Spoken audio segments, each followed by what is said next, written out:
Senator, the real lack of precedence here, it's never happened before in over 200 years. A partisan Democratic Party that will not allow an up or down vote because they know they'll lose. So, what do you think happens? Well, Sean, you're exactly right. You know, you played some of those early clips of Democrats talking about the need to have an up or down vote on Supreme Court justices, and they were very persuasive. I think they're right. We're going to have an up and down vote on Judge Gorsuch, and this week, Judge Gorsuch will be confirmed as the next Associate Justice of the Supreme Court. And you know, that really is a victory for the American people. This last election, as you know, was in many ways a referendum on what sort of justice would replace Justice Antonin Scalia.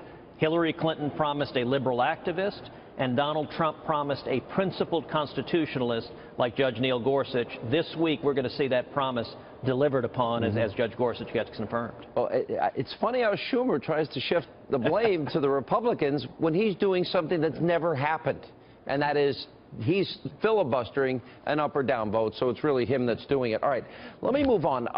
I know you've been very active and very supportive, coming up with creative solutions and meeting with a lot of people as it relates to health care. From my perspective, getting it right is far more important than any artificial timetable. What do you see happening in the process right now? Well, Sean, you're exactly right. When it comes to repealing Obamacare, in my view, failure is not an option. For 6 years, Republicans have been promising the American people, if you elect us, we will get this done. And I think we have got to get the job done. You know, it took Obama 14 months to pass Obamacare. The House bill was on the floor just 18 days. 18 days was not long enough. And we can get this done in a way that actually fixes the problem. If you look at members on both sides within the party, I'm spending virtually every moment, night and day, meeting with House members, meeting with senators, meeting with the administration, trying to get people to yes. And people want to get to yes. Conservatives want to get to yes. Moderates want to get to yes. And we can get this done. And, Sean, I'll tell you, the central test for success is going to be whether we drive down the cost of premiums. We need to make health insurance more affordable so people can afford to get care for their families. If we do that, we will have succeeded. If we don't, we will have failed. Senator, it's about two simple things. Nobody cares about the Byrd rule, cloture, reconciliation. What they care about are lower premiums and better health care. Exactly. And you're working with all these varying groups. You're even working with moderates and conservatives. Everybody knows, I guess, that they can't get everything they want, right? No, I think that's exactly right. And the players want to get to yes. If we set our goal, how do you lower health insurance premiums? There are a lot of tools, and we know what those tools are. The most important is addressing the Obamacare insurance mandates. You know, under Obamacare, there are a dozen mandates that are the prime driver for premiums skyrocketing. The House bill just repealed 2 of those 12. It left 10 of the 12 Obamacare mandates in place. That doesn't make any sense because it makes health care unaffordable. There are other tools we have, things like enabling people to purchase across state lines, things like association health plans.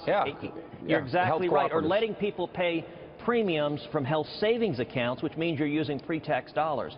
All of those are consensus ideas that bring together conservatives, bring together moderates, and that's what the president promised. Good point. That is exactly right.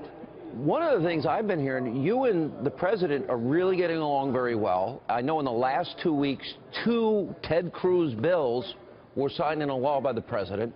Tell us about the relationship. Well, the president and I are talking frequently. We're talking on the phone. We're meeting frequently. And I'm doing everything I can to help lead the fight for President Trump and all of us in Congress to deliver on the promises we made to the American people. We've got an historic opportunity. I think in 2017, we are poised to do 4 big things: to repeal Obamacare, to pass fundamental tax reform, to see major regulatory reform, and to confirm a strong conservative to the Supreme Court. If we do those 4, 2017 is a blockbuster year, and so I'm spending my time rolling up my sleeves, trying to get the job done. You're right, in the last 2 weeks, President Trump signed 2 bills I authored. One, the NASA authorization bill, which puts our space program on a strong and growing platform going forward. And then number 2, a bill that enables states to require drug testing for unemployment benefits. Both Very of those important. Yeah. are very important and major victories for the state of Texas. I got to tell you, Senator, this is an important time for the country, and so much hangs in the balance. We got to stop this precipitous decline. Thank you for the work you're doing. Great to have you back. Good to see you, sir. Thank you. Thank you, Sean. Good to be